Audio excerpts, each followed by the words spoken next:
Hey all, it's Becky, Climate Becky. I am here to talk about wildfire again, basically because of the week that we are going to be experiencing, kind of on the opposite end of the spectrum of what's been happening on the east side of the country with once in a lifetime flooding. We're looking at extremely dry conditions going into this week across a lot of the western United States. So I wanted to go over some of those indicators that we're looking at. So what I wanted to show you are a few of the wildfire indicators that you can get from the Climate Toolbox. So this is a really great tool to look at different climate indicators, climatetoolbox.org, and it's the climate mapper. And you can get so many different indicators, but the one I want to focus on today is the fire danger indicators. And these are estimated from GridMet, which is a gridded data set that does different climate variables and other variables. And so what we do here is we click on fire danger, and when you go to variable, you'll see that you have a bunch of different options to choose from. So I'm going to go into percentiles.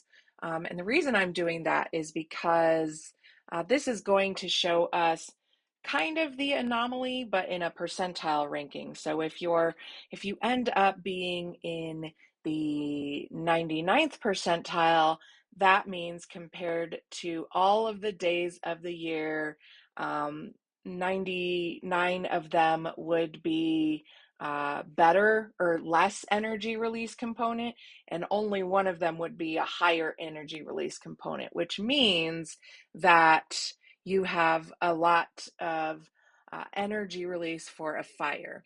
And if you click on the question mark, you can also see what the different variables mean. So for example, we're going to look at energy release component, which is an integrated measure of vegetation dryness. So you're going to look at this to see how hot a fire would burn and the content, the moisture content in the dead and live fuels. So if we look here, we have really high values in the Great Plains region, especially as we go into eastern Wyoming and northern Colorado. The Dakotas and Nebraska are where this is higher. We also have quite high values in Central California. You can click on it and it'll tell you which percentile it's in. So just north of the LA area near Fresno, we've got really high values. If I look near where I live in northern Colorado, we also have really high values. And so this is one thing that we could look at to say that any fires that ignited would be burning hot. If we switch over to a variable to look at the burning index, and again, we'll click on this question mark to see what is that burning index. So this is looking at flame height, length, and difficulty of fire containment based on how fast the fire would spread. So the higher the burning index, the harder it will be to control a fire. And if we do this as a percentile ranking, it means it's even harder to control than it would be under normal conditions compared to other days of the year. So we've got burning index percentile, and we see a bullseye right here with northern Colorado, the Nebraska Panhandle, eastern Wyoming, and up into South Dakota. So these are extreme conditions when looking at the burning index. We can see that those spread out a lot around a lot of the high plains and into the southwest. The final variable that we could look at is the 100-hour fuel moisture, and this is a shorter term one. There's also 1,000-hour, but here they have the 100-hour, and so what this is going to tell you is the amount of moisture that's in the dead vegetation around. So we're looking at the fuels that would feed a fire, and so the more fuels that you have, the greater the chance is for the fire to continue to burn and spread. And as in a percentile, again, we can see a lot of the same locations popping up with those extreme dangers throughout the Great Plains, the High Plains, and also into Central California. So these are the areas that we're really looking at in terms of the ground and the vegetation, and what is the likelihood that those are going to have active and extreme wildfire behavior. The next thing that I want to show you is a website called pivotalweather.com, and you can look at different climate models here. So I've pulled up the GEFS climate model, and I'm looking at relative humidity. So relative humidity is going to tell us the current conditions in the air that are favorable for wildfire growth. And we know that in a wildfire, we need those hot conditions, dry conditions, and windy conditions. So focusing in here on the dry conditions, we're kind of looking for relative humidities that would be in the low teens. So when you see those low teens, that's when you know that you have dangerous conditions for wildfire. And as we scoot through here, this is looking at Monday afternoon, evening. We've got a lot of really low values across the west here. Moving forward into tomorrow morning, in the morning, when your temperatures are lower, your relative humidity tends to be higher, so it's not as much of a concern. So middle of the night, morning are okay. Once we get into Tuesday afternoon and evening, that's when we see the return of these low teens in here, especially even across the Great Plains region over here. When Tuesday night, again, we have more. We have single digits in Central California. So those will be very dangerous conditions. And we're going to see this throughout the entire week. So as we go into Wednesday, we have a similar story. All the way into Saturday, we're going to have extremely dry conditions in terms of relative humidity over this region, all of the western region and over into the High Plains region.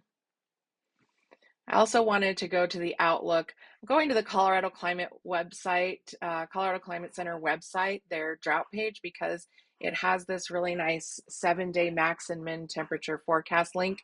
So this is actually from the NOAA National Weather Service, but it's nicely linked here. And you can look at the forecasted high and low temperature for the week compared to the climatological average. So for Denver, for example, you see a forecasted high of 81 on Monday, September 30th. And because it's in the oranges, that means it's above average for this time of year. Where you would see the greens and blues means below average temperatures for this time of year. The red star shows where the highest temperature forecast is from the gridded model that they do.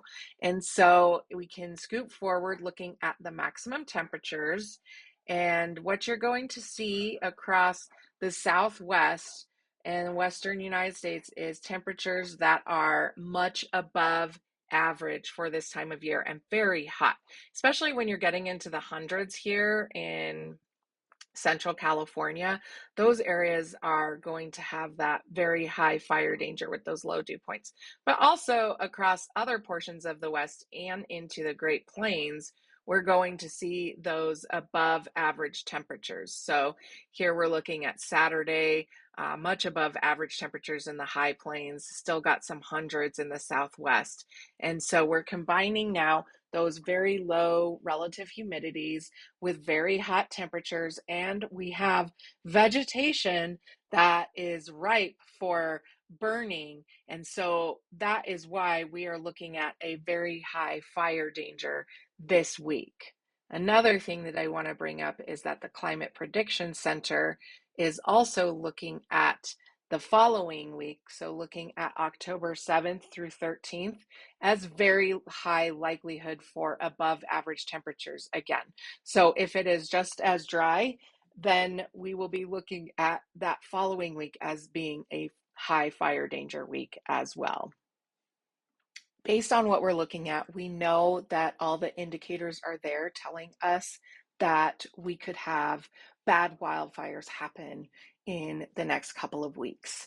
But that is not a guarantee. It doesn't mean a fire will happen. You still need the ignition source. Unfortunately, we know that it's very easy to have fires ignite when we're in fire danger. And so I wanted to talk briefly about what we should be doing to prepare in the event that a large wildfire happens where we are near. And so, first and foremost, is to stay aware.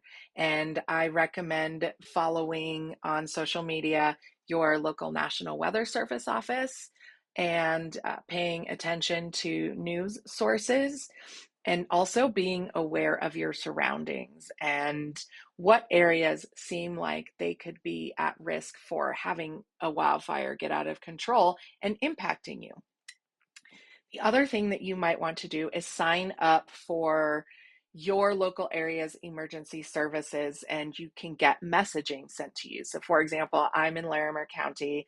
I can sign up at leta.org or leta911.org to get messages sent to me to let me know if there is an emergency near me that I need to be aware of.